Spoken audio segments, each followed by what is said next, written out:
Ah, que saudade da sua presença, de quando eu ouvi a sua voz me chamando ao entardecer. Tudo era simples, sem formalidade. Gênesis 39. Nós vamos fazer hoje a leitura do verso 1 até o verso 20. E nós continuamos no nosso estudo sobre famílias. E quando nós vamos começar esse momento, eu sempre quero nos lembrar desse princípio. Nós não queremos julgar e condenar, nós não queremos atirar pedras. E também não queremos apontar o dedo para alguém aqui. Mas nós queremos trazer a luz para nós. Nós queremos colocar na cruz aquilo que precisa ser crucificado. Mas antes nós precisamos realmente sermos elucidados, às vezes, iniquidades, maus costumes. Talvez você tenha na sua vida algo que vai drenando o poder de Deus e você é sugado, né? Você é vampirado pelo mundo espiritual maligno e talvez a pessoa nem sabe o porquê algumas coisas acontecem. Então, nesses estudos sobre José, nós vamos sempre falar bastante sobre família e nós queremos falar sobre nós, porque todo ser humano tem uma família ou precisa ter família, ou um dia vai formar uma família. Você consegue ler junto comigo, por gentileza, o nosso tema aqui? Família, doente, filho, ferido. Pode passar mais um. Isso aqui sempre é muito importante. No culto passado nós fizemos esse ensaio e hoje você pode me ajudar de novo. Eu vou fazer a introdução e você depois vai ajudar nos 3 pontos. Então, o pai, ele transmite para os filhos ou deixa de transmitir 3 coisas: direção, limites e proteção. E do pai, o pai dá para os seus filhos noção de missão. A mãe, ela transmite ou deixa de transmitir aos seus filhos 3 coisas: vínculos, nutrição e organização. E da mãe, uma pessoa tem noção de submissão. O casal, o pai e a mãe, o casamento, eles falam sobre Jesus, sobre a remissão. O pai fala sobre Deus, a mãe fala sobre o Espírito Santo, o casal fala sobre Jesus. O casal é uma pessoa. Então o casal, o casamento, passa para os filhos ou deixa de transmitir para os filhos 3 coisas: sexualidade, afetividade e companheirismo. Do casamento dos pais, uma pessoa tem noção de equipe. Amém? Pode passar mais um. Então nós vamos ver aqui hábitos que adoecem a saúde emocional da família. Tem hábitos que as pessoas cultivam, que às vezes passa de geração para geração, se transforma numa cultura familiar, ninguém corrige, mas são hábitos que adoecem a saúde emocional do casamento, dos pais, dos filhos. Todo mundo é adoecido. Então, às vezes, uma família que nem sabe o que é ser curado, ela também não faz nem ideia de que ela está doente. Uma pessoa que nunca teve saúde, ela nem faz ideia como é ter saúde. E tem famílias que são tão adoecidas de geração em geração, lá com os bisavós, os avós, os pais, aí essa geração, todos são adoecidos. E a doença se torna o novo normal dessa família, ou desse grupo familiar. Então tem hábitos que adoecem a saúde emocional da família. Vamos lá, primeiro, não ter momentos de diálogo. O diálogo é o oxigênio da família e é o oxigênio do casamento, gente. Vocês, a família, se assentam em casa para dialogar? Você, marido, se assenta em casa para dialogar com a sua esposa? Você, esposa, você senta em casa para dialogar com o seu marido? Vocês, família, vocês têm momentos de diálogo, pai, mãe e filhos? Vocês dialogam sem celular, sem televisão, sem alguma outra coisa atrapalhando? Quando nós falamos sobre diálogo familiar, nós precisamos entender que não tem aqui nesse diálogo parentes ou vizinhos ou amigos. É a família. A família precisa dialogar. Por isso que a família precisa sentar-se ao redor da mesa para se alimentar, colocar as panelas em cima da mesa, daquela moda antiga, e dialogar, sentar-se à mesa, e todos ali ao redor da mesa, e o pai contar uma história, a mãe contar a história, os filhos falarem e os pais ouvirem. O diálogo, gente, é o oxigênio da família. Nessas nossas correrias desse mundo moderno, às vezes a família não tem tanto tempo de dialogar durante a semana, mas o sábado e o domingo precisam ser dias de diálogo na sua casa. Você tem tempo de diálogo na sua casa? Vocês dialogam? Nós precisamos calar todas as outras vozes para ouvir a voz da família. Você é homem, você consegue ouvir a voz da sua família? Você consegue ouvir a voz da sua esposa? Ouvir a voz dos seus filhos? Nós precisamos cultivar e nós precisamos planejar o diálogo na nossa casa. Amém, gente? A segunda coisa que adoece emocionalmente uma família: não ter momentos de instrução familiar. Os pais precisam instruir os filhos. O que nós temos encontrado muitas vezes nos aconselhamentos de pais, de filhos, de família, conversando com homens, é que há bem pouco instrução familiar. As famílias querem terceirizar a instrução para a escola, para a igreja, para os amigos. Aí as crianças aprendem com os amigos na rua, com os primos. Nós precisamos ter na nossa casa momentos de instrução, de ensino, gente. Até mesmo o marido sentar e ensinar coisas para a esposa que ela às vezes não sabe. O marido a sentar-se ali humildemente e ouvir a instrução de coisas que a esposa vai ensinar para ele.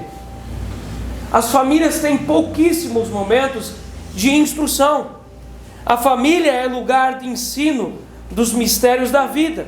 Os pais devem instruir os filhos sobre os temas essenciais da vida. E às vezes a família pensa: a escola vai ensinar. A escola vai ensinar sobre sexo, a escola vai ensinar sobre puberdade, a escola vai ensinar a menina de como se comportar quando vier a menstruação, a escola vai ensinar os filhos a mexer ou trabalhar com o dinheiro, a escola vai ensinar os filhos a trabalhar, a escola vai ensinar. Nós vivemos em tempos assim. Isso é bastante acelerado na nossa sociedade. Nós precisamos ter momentos de instrução na nossa casa, gente. Muitas vezes a esposa, a mulher, ela é inocente de tudo em alguns assuntos, e o marido deveria sentar e ensinar ela.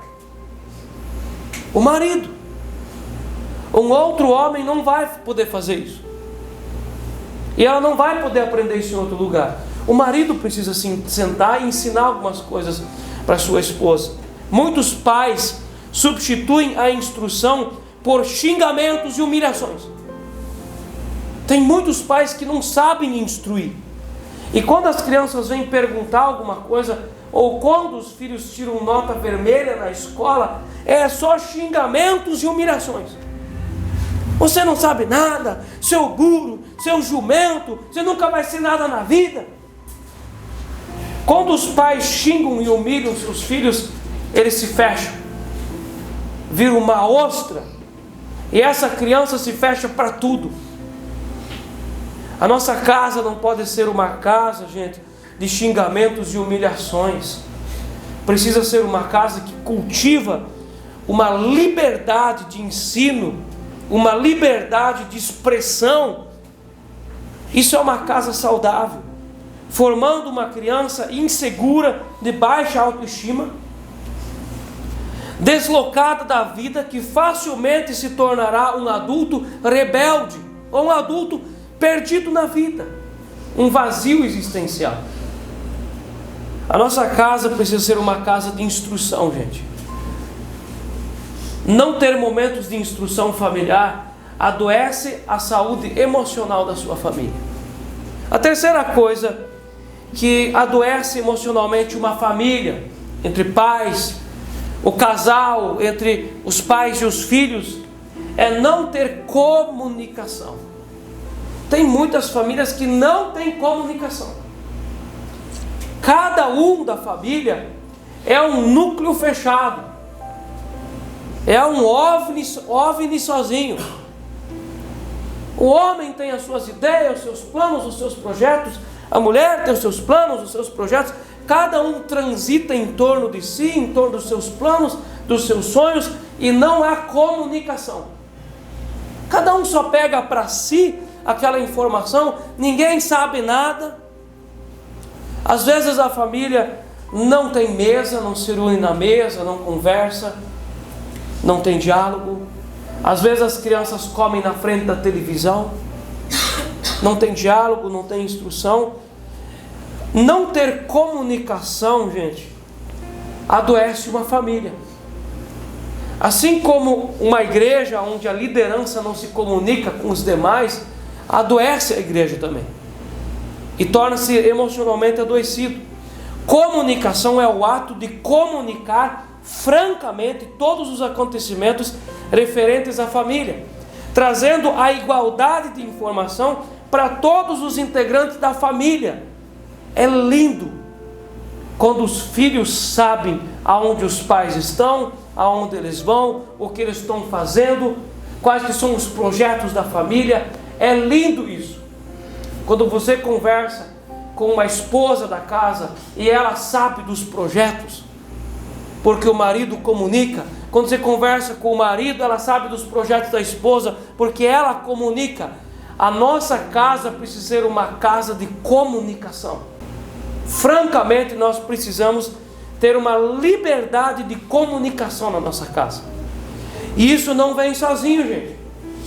Nós não vamos colocar as mãos sobre alguém aqui, nós vamos ungir e a sua casa dali para frente vai ser liberada para comunicação. Nós precisamos criar isso, nós precisamos construir isso na nossa casa. Outro hábito que adoece emocionalmente a família: ter o hábito de esconder coisas do cônjuge. Você sabia que existe isso? Homens que fazem coisas, fazem negócios, fazem planos e não contam para o seu cônjuge, para a sua esposa. Mulheres às vezes fazem projetos, fazem planos, fazem compras e não contam para o marido. Fazer compras e esconder. Isso é uma das coisas bastante comuns nos lares evangélicos.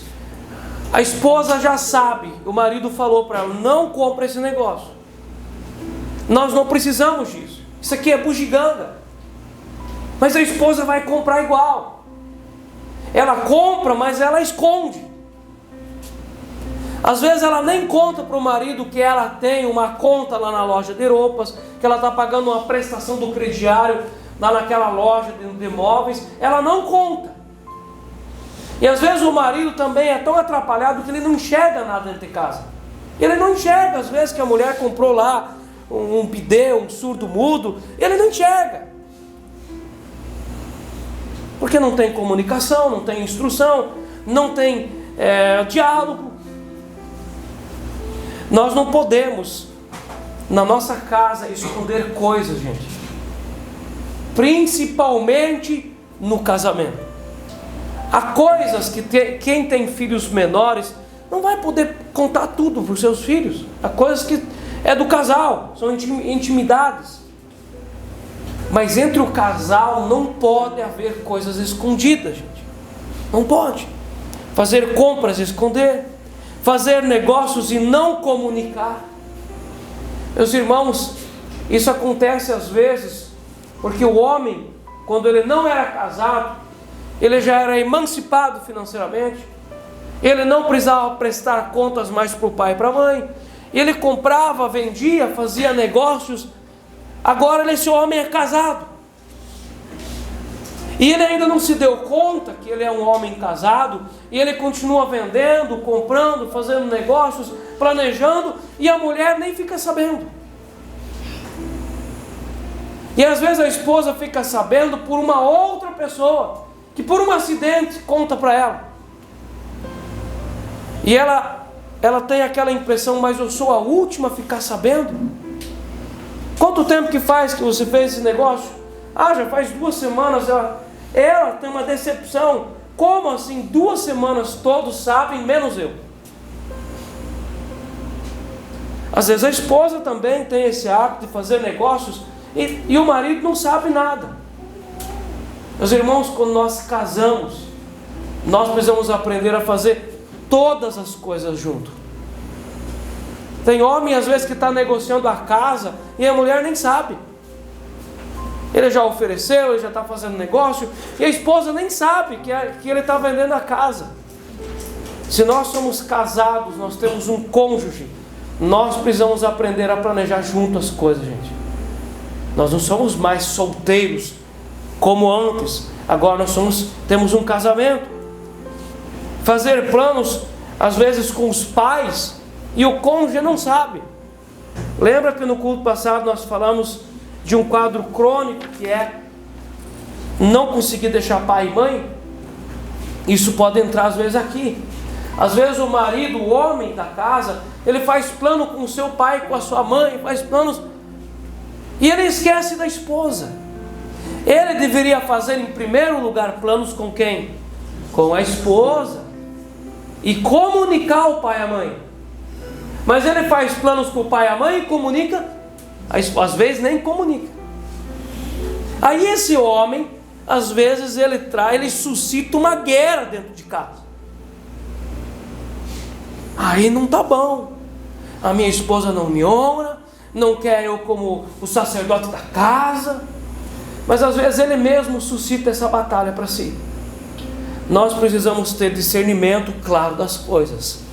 Amém, gente?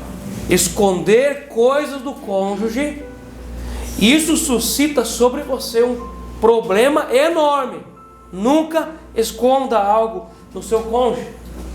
Outra coisa que adoece emocionalmente: compartilhar informações manipuladas ou deformadas ao seu cônjuge. Às vezes acontece que das partes do casamento é um pouco acelerado, às vezes está quase fervendo sempre emocionalmente. Aí a outra parte pensa: eu não vou contar tudo, porque senão vai ferver bem antes do almoço. E se começa de criar um ambiente cultural dentro de casa de não contar tudo. Uma parte precisa se acalmar e não ficar fervendo por causa de tudo. E tem gente que é complicada. Tem marido às vezes que é complicado. Se a esposa conta uma coisa que ele não gosta, ele já fica enfurecido. A esposa nem conta tudo, ela conta só uma parte. Mas a outra parte, nós precisamos construir na nossa casa uma casa de integridade. Compartilhar informações manipuladas ou deformadas ao cônjuge machuca a saúde emocional, adoece a família. Às vezes a esposa sabe só uma parte dos assuntos, porque o marido contou daquela forma e ele quer que ela creia sobre aquela história daquela forma. Não faça isso, marido. Conte toda a verdade para sua esposa. Não faça isso, mulher. Conte toda a palavra, toda a história para o seu marido. Isso adoece o seu casamento. Outra coisa que adoece muito o casamento, pode passar mais um. O que está escrito aí? Dívidas. Tem a dívida inteligente e tem a dívida apedeuta, que é uma dívida burra. Algumas dívidas são inteligentes. Às vezes a pessoa realmente pega um empréstimo bancário, monta um negócio, paga o negócio, sobrevive, prospera. Algumas dívidas são inteligentes, mas muitas dívidas são burras. E nós temos hoje uma sociedade com uma porcentagem enorme de pessoas endividadas, com banco, com loja, com cartão de crédito, Nubank, Mercado Pago. E se esse endividado é alguém que frequenta um culto cristão, todas as dívidas que esse homem ou essa mulher fazem, ele faz em nome de Deus e Deus proverá. Mas não é bem assim. Dinheiro não leva desaforo para casa. E dinheiro é profundamente espiritual. O dinheiro a tudo serve. Mas se nós machucarmos o princípio, nós temos um compromisso muito complicado com o mundo espiritual. Às vezes nós pensamos que isso serve para os pobres, aos pobres, mas tem rico endividado também. Meus irmãos, tem coisa que não é para a gente comprar, tem coisa que não é para a gente ter. Trazer sobre si dívidas é uma coisa muito complicada para uma família. Então, muitas vezes as pessoas estão pagando o pão que elas já comeram. É quebra de princípio.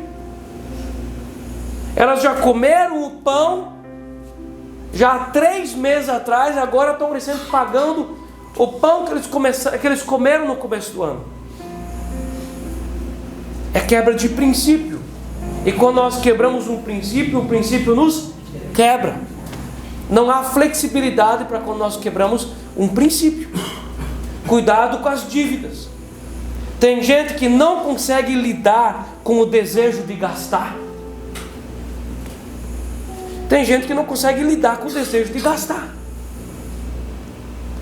Quando Deus abre uma porta, entra um valor bom, a pessoa precisa gastar com porcaria, com roupas, com calçados, que às vezes já tem. Eu tenho abundância.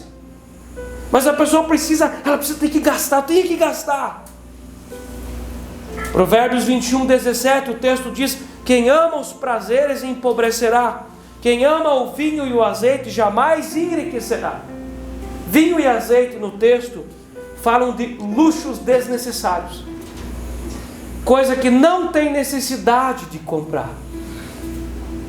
E às vezes nós pensamos que igreja é igreja, louvor é louvor, dinheiro é outra coisa. As coisas se misturam, porque dinheiro é adoração.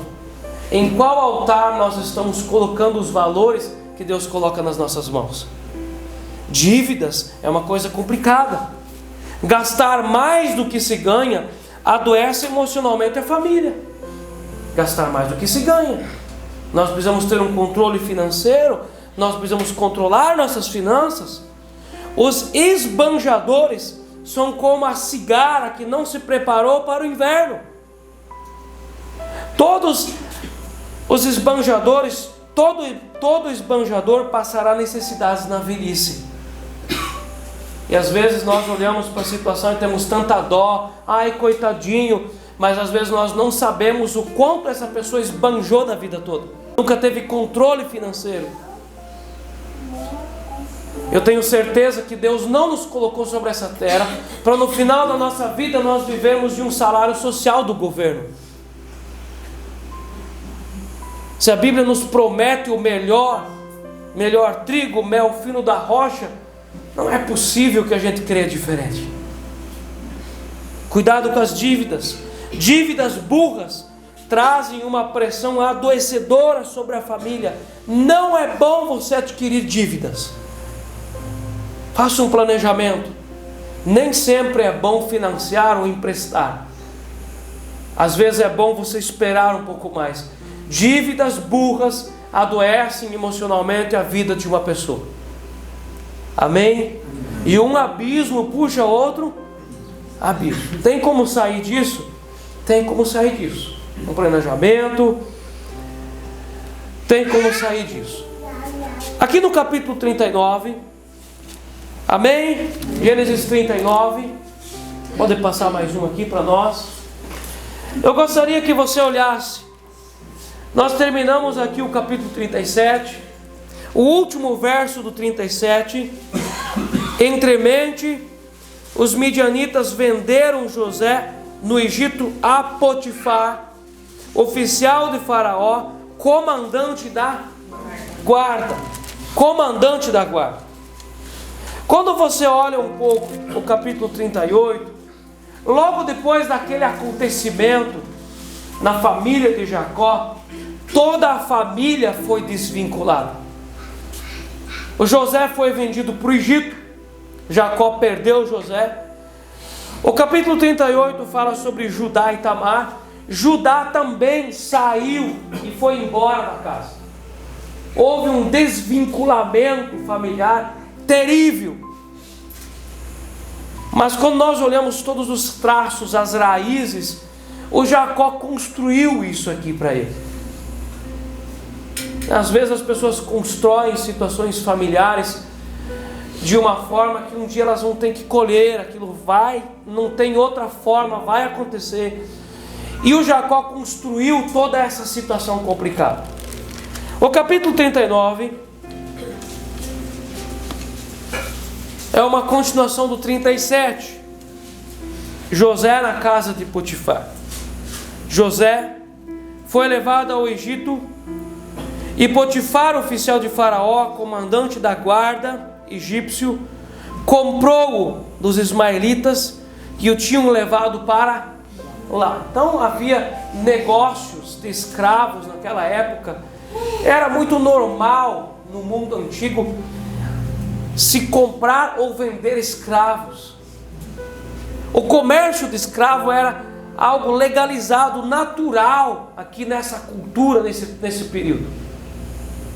E José foi tanto comprado como vendido. Eles ganharam talvez em cima dele por levar ele para o Egito. E aprove Deus ter um plano na vida de José. O verso 2: o Senhor era com José. Você consegue ler isso bem alto junto comigo? O Senhor era com José. Fala assim. Então às vezes as pessoas vão jogar o José, vão despir a túnica, tirar a sua autoridade, vão abusar do seu ofício, do seu trabalho, da sua vocação, vão jogá-lo num buraco, vão vender para os midianitas. Mas ainda assim, o que mais brilha sobre essa história, o Senhor era com José, que veio a ser homem próspero e estava na casa de seu senhor egípcio. Vendo Potifar que o Senhor era com ele e que tudo o que ele fazia, o Senhor prosperava em suas mãos, logrou José mercê perante ele, a quem servia, e ele o pôs por mordomo de sua casa, e lhe passou às mãos tudo o que ele tinha. E desde que fizera o mordomo de sua casa, e sobre tudo o que tinha, o Senhor abençoou a casa do egípcio por amor de José. A bênção do Senhor estava sobre tudo o que tinha, tanto em casa como no campo. Potifar, tudo o que tinha, confiou às mãos de José, de maneira que, tendo-o por mordomo, de nada sabia, além do pão com que se alimentava. José era formoso de porte e de aparência. A partir daqui a pouco nós já continuamos no verso 7. Enquanto Jacó enfermava em sua depressão, seu luto vitalício, ele se negava a deixar aquela situação embora, José estava na condição de escravo, indo na direção do Egito, e ele estava vivo. José estava vivo. Os irmãos de José acreditaram que era o fim de José. Eles queriam que fosse o fim de José. Eles planejaram, eles trabalharam, eles se arriscaram, eles pagaram para que José tivesse um fim. Eles queriam tirar José da vida deles. E lá, com certeza, no Egito, José morreria em tenra idade, como qualquer dos milhares de escravos naquela nação viviam. O irmão simplesmente desapareceria, que era o que eles queriam. Entretanto, o Deus soberano, que age por detrás das circunstâncias aparentemente naturais, tinha um plano para José. E nós precisamos nos colocar aqui nessa história de José. Não temos ideia de muitas coisas que Deus faz. Você não tem ideia. Eu não tenho ideia de muitas coisas que Deus faz, que nós não enxergamos, ou às vezes nós olhamos como naturais. Nós não temos ideia e nem mesmo notamos muitas coisas que Deus faz. Mas não se dá nada por acaso no seu reino, nem em sua administração. Assim, propósitos definidos e claros de todos os nossos dias. Então a mensagem aqui é: não importa se alguém nos jogou no buraco, se alguém despiu a nossa túnica, se alguém nos atingiu por meio de perseguição, Deus tem um plano com tudo isso. Nós não estamos sendo complacentes aqui.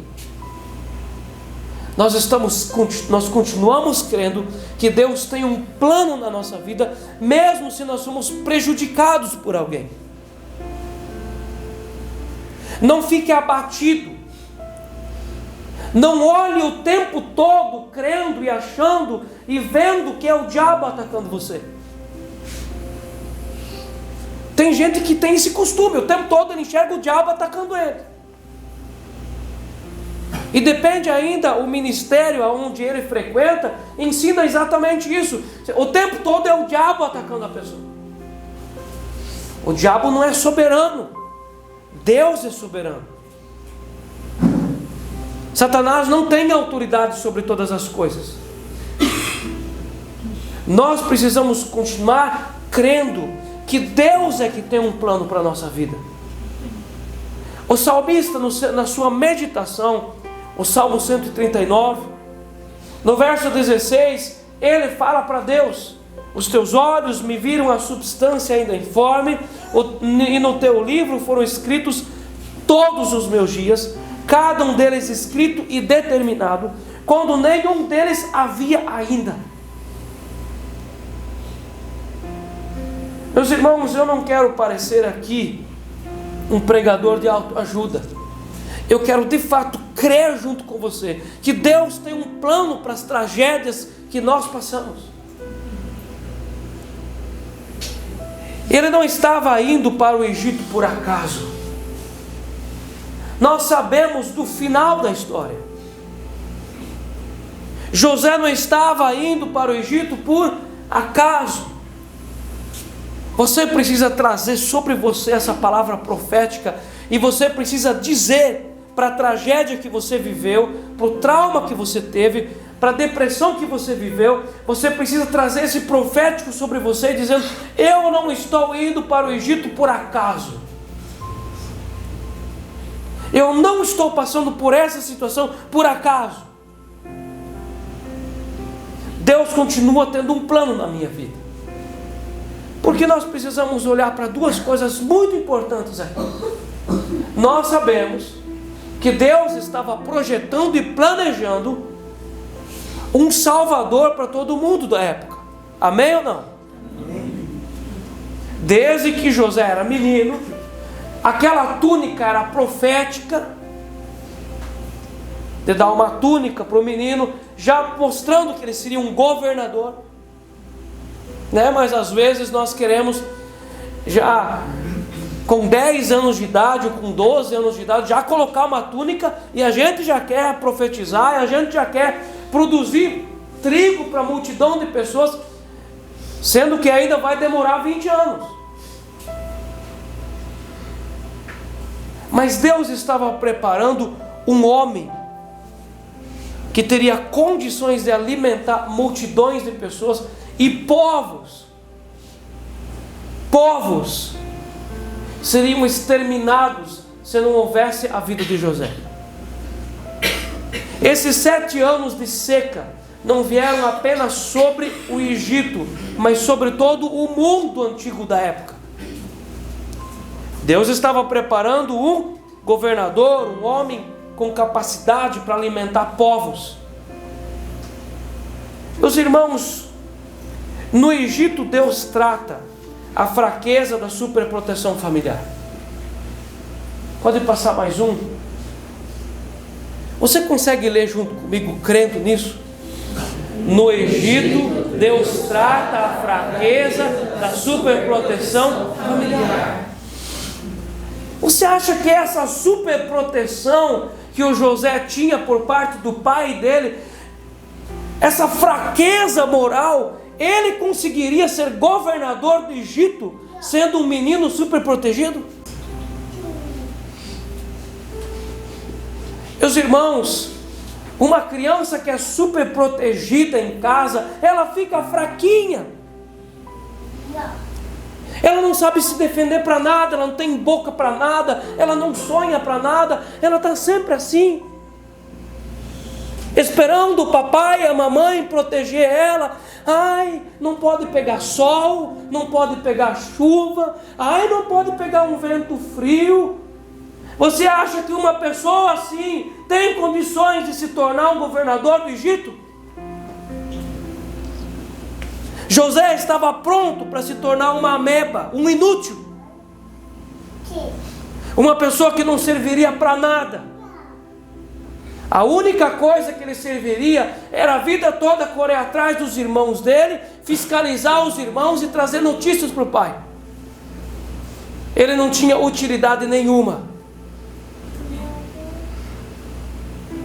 Muitas vezes Deus precisa mandar os filhos para o Egito para tirar a superproteção, para que aquela pessoa fortaleça os seus músculos morais, o seu caráter, a sua inteligência, a sua forma de se virar sozinha.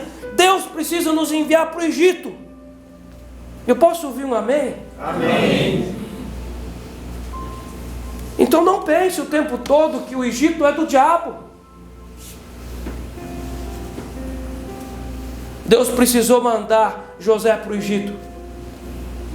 Egito é o lugar do tratamento para homens e mulheres que Deus usa para sustentar pessoas.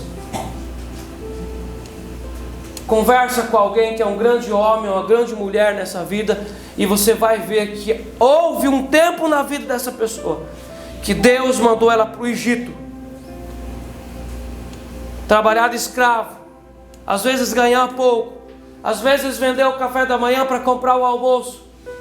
Tudo é passageiro nessa vida. Esse tempo passou e a pessoa se tornou forte, a pessoa se tornou útil. Deus treinou ela em várias coisas, a pessoa conhece muitos assuntos. Deus precisa nos mandar para o Egito para nos treinar e tirar de sobre nós essa fraqueza moral. Deus precisa nos treinar. Amém? Amém. A segunda coisa que nós vemos nesse texto: há planos de Deus para a nossa vida que só se realizam se alguém nos ferir, nos massacrar e vender para o Egito. Isso aqui é pesado, gente. Isso aqui é pesado, mas você precisa entender isso aqui. Há planos na nossa vida que só se realizam quando Deus usar alguém para nos ferir, nos massacrar e nos vender para o Egito. Enquanto que nós formos criancinhas de leite, ai mamãe, me dá o peitinho, nós não temos condições de alimentar alguém. Nós não temos condições. Você consegue ler junto comigo? Há planos de Deus para a nossa vida que só se realizam se alguém nos ferir, massacrar e vender para o... Mas não é acerca do que os outros fizeram conosco, mas é acerca do que nós vamos fazer com aquilo que os outros nos fizeram.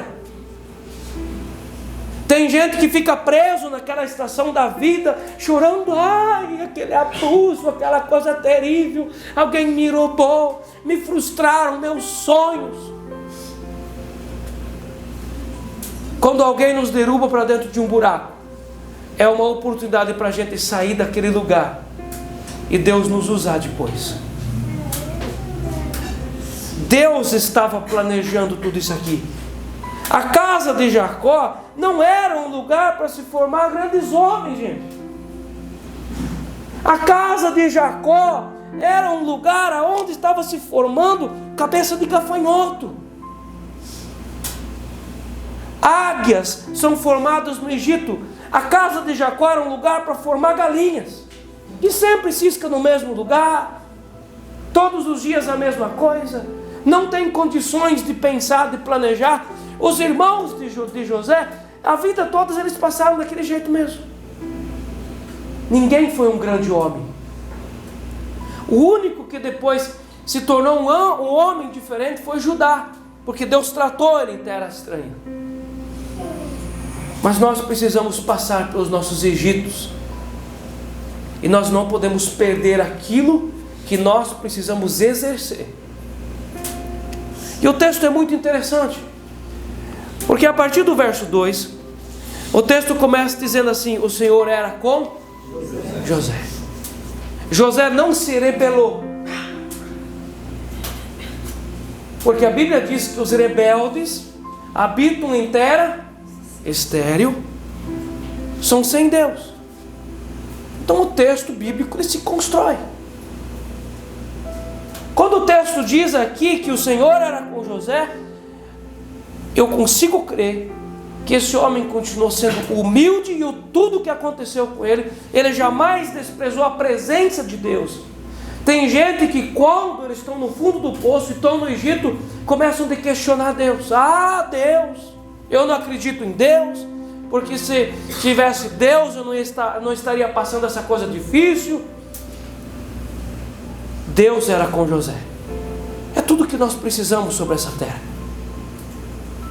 O que os pais mais precisam é que o Senhor Deus esteja com os filhos. Não se preocupe tanto assim com a herança. Se preocupe em dar Deus para os seus filhos. O Senhor era com José, que veio a ser homem próspero e estava na casa de seu senhor egípcio.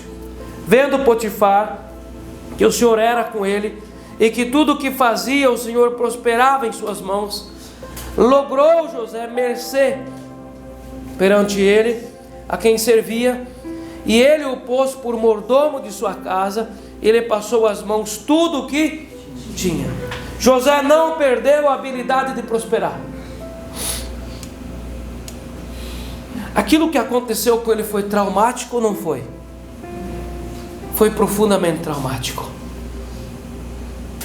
Arrancar da casa do pai, aonde ele tinha toda a proteção do mundo, arrancar ele de um lugar onde tinha proteção, jogar ele num poço, vender, negar o pão. Isso foi extremamente traumático. Mas isso não tirou de José a habilidade de prosperar. O homem continuou prosperando. Em segundo lugar aqui, José não deixou de ser um bom administrador. Muitas pessoas, diante de uma situação traumática, se rebelam com a vida, se rebelam com a família, se rebelam consigo mesmo, se rebelam com Deus, abandonam os projetos de Deus, abandonam a igreja, abandonam a generosidade com a obra de Deus. José não deixou de ser um bom administrador. Continue sendo um bom administrador do seu dinheiro, da sua casa, da sua família, embora você sofra às vezes coisas traumáticas. Terceiro lugar, José não deixou de ser confiável, digno de confiança, íntegro. Tem gente que quando sofre algum trauma complicado assim, chuta o pau da barraca, joga tudo pro ar, E a pessoa diz: o que adianta eu ser justo? O que adianta eu ser honesto? O que me adiantou eu trabalhar? O que me adiantou sempre falar a verdade? Não vale a pena ser honesto, não vale a pena pagar as contas em ordem, e joga tudo fora. Daqui para frente também eu vou fazer como todo mundo faz. Eu vou roubar, vou fazer negócio ilícito, agora eu vou aprender a mentir, e que dane-se. Meus irmãos, a justiça não tem culpa quando nós sofremos injustiça. José não deixou de ser confiável e digno de confiança. Ele continuou sendo um homem íntegro. Seja íntegro com Deus. Seja íntegro com o seu cônjuge, com o seu casamento, com os seus filhos, com a igreja que Jesus te confiou. Continue sendo íntegro, mesmo quando a vida te dá uma rasteira.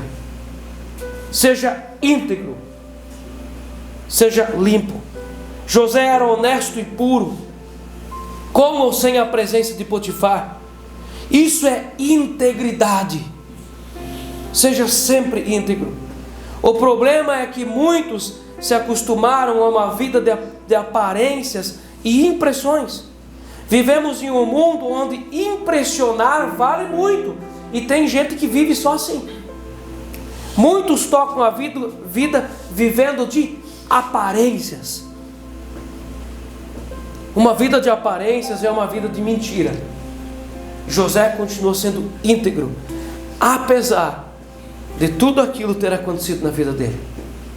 Aí você pode pensar assim: não, pastor, mas José era um cara que tinha uma capacidade de se regenerar, ele já tinha esquecido tudo. Calma lá.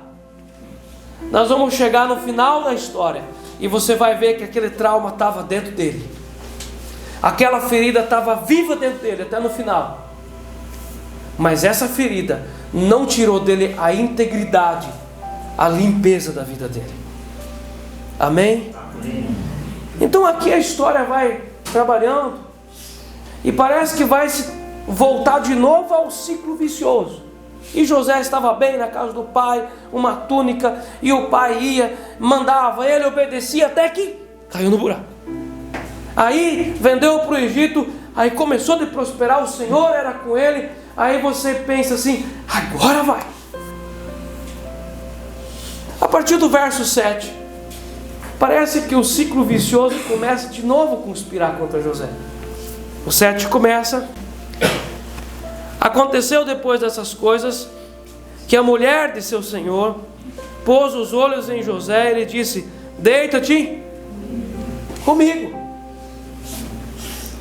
Ele, porém, recusou e disse à mulher do seu senhor: tem-me por mordomo o meu senhor, e não sabe do que há em casa, pois tudo o que tem me passou ele às minhas mãos.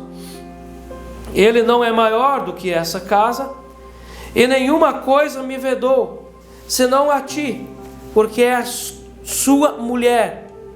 Como, pois, cometeria eu tamanha maldade e pecaria contra Deus? O princípio do Criador estava no coração de José. Muitas pessoas, no escondido, fazem coisas: dá para fazer, ninguém vê. Estou longe de casa, não estou perto da minha esposa, dá para fazer, o importante é não contar. José não tinha esse princípio quebrado na vida dele. O princípio continuava vivo. Eu posso até fazer longe dos olhos de Potifar, mas eu jamais sairei da presença daquele que tudo vê. Deus vai ver. Como eu pecaria contra Deus? Verso 10. Falando ela a José todos os dias, e não lhe dando ele ouvidos, para se deitar com ela e estar com ela. Era todos os dias. Isso aqui não foi uma cena, uma conversa, uma oportunidade. Aquilo foi uma sedução por muitos dias. Quando nós imaginamos essa mulher aqui, você acha que essa mulher era a mulher mais feia do Egito ou a mulher mais bonita do Egito? Você acha que esse oficial do exército tinha uma mulher feia ou uma mulher bonita?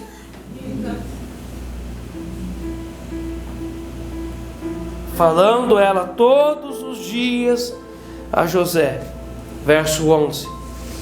Sucedeu que certo dia veio ele à casa para atender os negócios, e ninguém dos de casa se achava presente. Nós precisamos ligar uma luz alerta aqui, vermelha, sobre a nossa vida. E ninguém de nós aqui tem o direito de dizer não, comigo não. Essa luz precisa estar na nossa vida, ligando e alertando. José não deveria estar ali sozinho. Homens, cuide do seu casamento. Tem lugares que você não deve ir sozinho. José não deveria ter ido naquele lugar sozinho. Às vezes você, homem, que faz trabalhos e visita a casa de pessoas, às vezes seria interessante você levar sua esposa junto. Tem lugares que um homem não deve ir sozinho. Eu quero compartilhar com você uma parte do livro, que o autor do livro escreve sobre isso aqui, e ele cita o exemplo da vida dele. Ele é um pastor e ele diz assim: este ensino é sumamente importante para nós, pastores. No aconselhamento temos de ter este cuidado. Já há algum tempo decidi não fazer qualquer aconselhamento sozinho, sem a presença da minha esposa ou de uma intercessora ao meu lado. Isso não é só para o pastor, isso é para todos os homens. Acompanhar pessoas do sexo oposto pode ser algo perigoso, tanto para o ajudado como também para o ajudador. Diversos pastores já caíram em adultério com mulheres a quem atendiam no aconselhamento, isso porque não vigiaram, tentaram ajudá-las sozinhos. O diabo, é claro, não brinca em campo de batalha. Lembro-me do caso de uma mulher que um pastor da região me pediu para ajudá-la. Tratava-se de uma pastora que estava enfrentando uma crise no seu casamento. Quando ela soube que eu havia aceitado atendê-la, sabe qual foi a sua primeira reação? Ir direto ao salão de beleza. Daí dá para acreditar? Mas é verdade, ela veio com a intenção de seduzir-me. Evidentemente, contatei uma intercessora para que estivesse comigo. Algum tempo depois, uma líder amiga minha, que esteve acompanhando também o caso daquela pastora, compartilhou comigo que a pastora gostou do trabalho, só que não se simpatizou muito com a intercessora que colaborava comigo. Fiquei impressionado. É evidente que quem não se simpatizou nem um pouco com a minha ajudante foi o espírito de prostituição que estava atuando através da pastora, buscando uma brecha na minha vida. E essa foi a brecha de José. Essa foi a brecha de José. Meus irmãos, nós homens, nós não vamos dar presente para uma outra mulher. Jamais. E você, mulher, se você vê o seu marido dar presente para uma outra mulher, aí você deve fazer um barraco em casa mesmo. E você precisa trazer para perto de você o exército, cabo de vassoura, cabo de rodo, mas vai com cuidado. Um homem precisa se cuidar. Essa foi a brecha de José. Eu tenho certeza que nós já ouvimos histórias assim. Um instalador de ar-condicionado, estava só a mulher do cliente em casa. Um eletricista, estava só a mulher do cliente em casa. O pedreiro, sobre pedreiro tem muita história. Cuidado. Um marceneiro, estava só a mulher do cliente em casa. Essa era a brecha de José. Ele veio à casa de Potifar quando ninguém lá se encontrava, exceto a mulher do seu senhor. Meus irmãos, vamos ligar uma luz vermelha na nossa vida. É nessa hora que nós precisamos sair dessa casa. Eu já ouvi muitas pregações elogiando José, que José deixou as suas vestes, amém, que seja assim, mas eu não queria estar lá naquele lugar.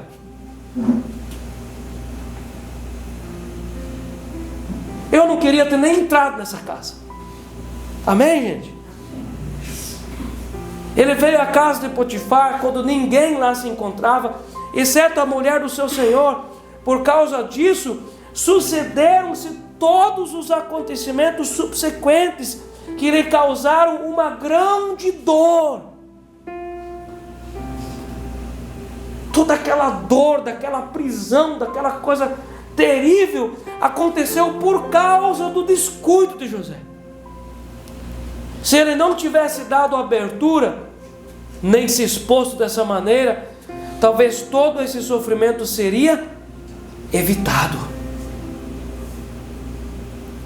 1 Tessalonicenses 5:22, Paulo diz: Fugi, pois, da aparência do mal. Não só do mal, mas da aparência do mal. Meus irmãos, pode passar mais um. Essa aqui é a figura dessa parte. A casa onde José foi criado, havia uma desordem na área sexual. Na casa onde você foi criado, o que você viu, o que você ouviu, como que eram as coisas onde você foi criado? Na casa onde José cresceu, o ambiente que ele viveu, aquilo que ele aspirou, era uma desordem sexual. Na área sexual de uma pessoa é a espinha dorsal da sua personalidade. Nós temos tudo a ver com o nosso sexo, tudo. Quando a mamãe está grávida, vai fazer ultrassom porque quer saber o sexo da criança, e a partir do sexo da criança vão escolher um nome, vão comprar roupinhas, vão pintar o quarto. Tudo é a partir do sexo. O sexo é a espinha dorsal da personalidade do ser humano. A casa onde José foi criado, havia uma desordem na área sexual. Talvez alguém aqui viveu numa casa assim, onde havia uma desordem sexual. Essa perseguição de prostituição era uma perseguição de iniquidade sobre José. E uma pessoa que é criada dentro de uma casa com desordem sexual, ela sofre essas perseguições. De um desequilíbrio, às vezes de querer muito, iniquamente, ilicitamente, ou frigidez. É uma desordem sexual. Então nós concluímos aqui que José nem deveria estar lá. Amém? Verso 12, 11. Vamos lá de novo no 11. Sucedeu que certo dia veio ele à casa para atender aos negócios, e ninguém dos de casa se achava presente. Então ela o pegou pelas vestes e lhe disse: deita-te comigo. E ele, porém, deixando as vestes das mãos dela, saiu fugindo para fora. Então agora você que está anotando aqui, tem gente que anota, você pode anotar assim: Deus nos chamou para sermos santos e não para sermos inocentes. Meus irmãos, Deus não chamou e Deus não se agrada de uma pessoa que é infantil, é inocente, que não enxerga maldade em nada. Nós somos chamados para sermos santos e não burros.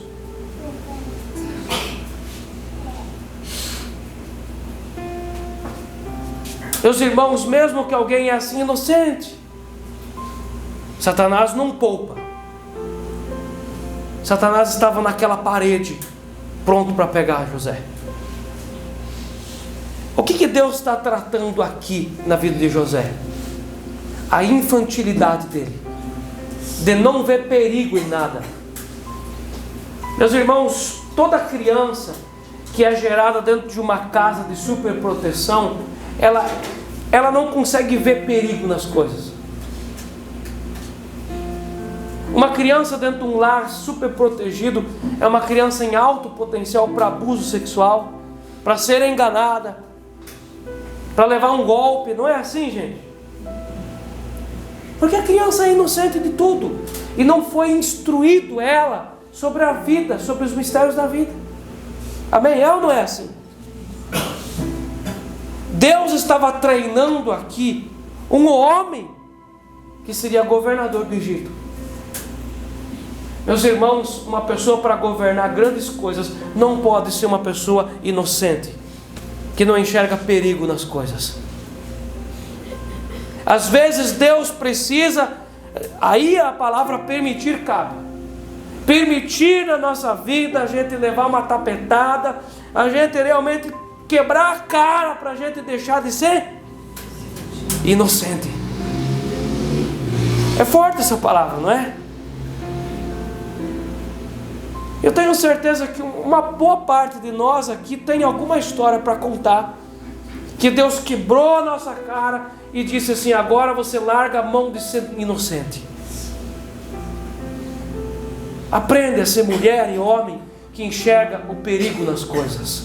Amém, gente? Quantos aqui podem dizer amém? Amém. Deus estava treinando um grande homem. Verso 13: vendo ela que ele fugira para fora, mas havia deixado as vestes das mãos dela, chamou pelos homens de sua casa e lhe disse, ela era barraqueira, mulher. Ela fez um barraco aqui. Esse tipo de gente é barraqueiro. Quando ela percebeu que ela ia sair perdendo, o diabo é barraqueiro. Chamou pelos homens de sua casa e lhe disse, agora tem homem aqui, né? Não tinha nada. Vede, trouxe-nos meu marido, este hebreu, para insultar-nos, veio até mim para se deitar comigo, mas eu gritei em alta. Mudou a história, torceu as palavras, torceu a realidade, mudou a história. 15: ouvindo ele que eu levantava a voz e gritava, deixou as vestes ao meu lado e saiu fugindo para fora. Conservou ela junto de si as vestes dele, até que seu senhor tornou a casa. Então lhe falou segundo as mesmas palavras e disse, o servo hebreu que nos trouxeste veio ter comigo para insultar-me. Quando porém levantei a voz e gritei, ele deixando as vestes ao meu lado, fugiu para fora. Tendo o Senhor ouvido as palavras de sua mulher, como lhe tinha dito, desta maneira me fez o teu servo, então se lhe acendeu a ira. O que se fazia com uma pessoa com um caso assim no Egito? Um pouquinho mais para frente, tem ali a situação do copeiro-chefe e do padeiro-chefe, que um deles foi condenado à morte. O que se fazia, o que se faria normalmente, era a sentença de morte, gente. Tem coisas na vida de uma pessoa que geram uma sentença de morte moral e emocional. Por isso que nós não podemos ser inocentes com as coisas, gente. Nós precisamos colocar na cruz de Cristo, pregar com muitos pregos a nossa inocência, e nós precisamos ser santos. Começar a enxergar os perigos reais das coisas e começar a ficar atento com a vida. José poderia ter perdido a vida aqui.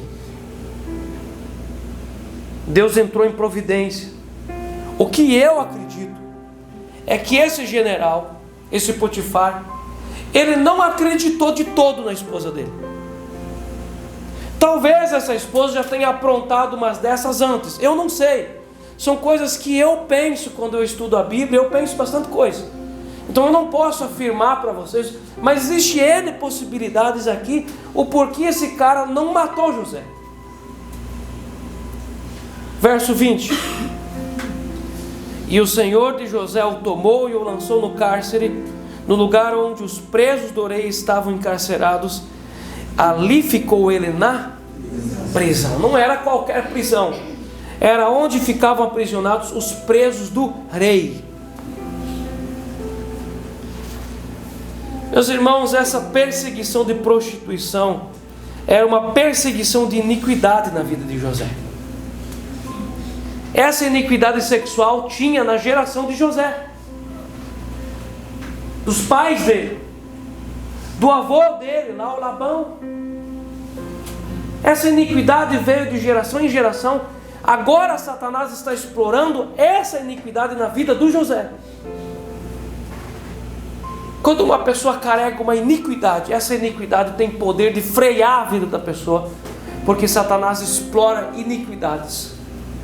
Satanás é o promotor de justiça, que clama diante do trono de Deus, dizendo: olha, injustiça precisa ser punido. Amém? Nós estamos entendendo? Nós já vamos encerrar, pode passar mais um. Iniquidades não confessadas são pontos de exploração demoníaca na vida das pessoas.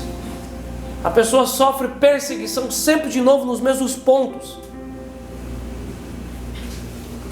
Uma sexualidade não redimida torna-se uma maldição que consome as vitórias já alcançadas. O texto fala de vitórias que José teve. Fala ou não fala? O Senhor era com ele, as coisas aonde ele colocava as mãos prosperavam. Vitórias. Tranquilamente Deus podia trabalhar na vida desse José, e dali ele sair governador.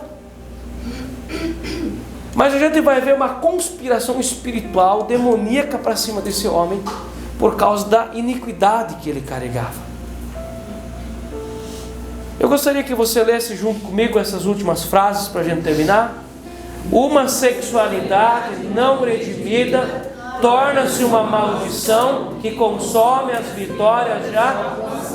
Observa isso na vida das pessoas. Pela sexualidade dela, ou por causa de erros sexuais, ela vai perdendo aquilo que ela já conquistou. De tempos em tempos, a pessoa já tem 70 anos, ela perde de novo. Isso precisa ser redimido. Em nome de Jesus, podemos encerrar hoje? Amém. Na próxima aula a gente continua falando dessa história tão incrível de Deus preparando um homem para sustentar uma terra. Meus irmãos, a vida de um grande homem, de uma grande mulher, não é feita de chantilly. É feita de provas. É feita de limpezas. Deus precisa limpar o nosso caráter, o nosso ser. Deus precisa limpar os nossos pensamentos. Deus precisa colocar dentro de nós um fundamento firme. Então olhe para Deus agindo na sua vida. Olha como Deus está trabalhando na sua vida. E creia que profeticamente você vai se levantar e Deus vai te dar vitória nisso. Amém. Amém. Porque não importa o que as pessoas fizeram conosco, importa o que nós vamos fazer com aquilo que fizeram conosco. Amém. Vamos orar em nome de Jesus. Bendito é o Senhor, santa é a tua palavra, e nós te agradecemos pelos céus abertos sobre nós aqui nessa noite. E nós queremos te agradecer, Senhor, pela pontualidade que a tua palavra trabalha na nossa vida. Senhor Deus, que nenhum de nós aqui se sinta ofendido, mas elucidado. Senhor Deus, aonde a palavra acertou nessa noite, naquelas áreas, eu quero clamar pelo teu consolo, pela direção do Espírito Santo, pela luz do Espírito Santo, para que haja uma libertação, uma cura, para que haja um direcionamento, não uma ofensa, não uma rebeldia, mas um lugar de graça. Porque nós somos o José dessa história, e o Senhor é que está nos treinando para um futuro diferente. Amém. Em nome de Jesus, amém. Amém.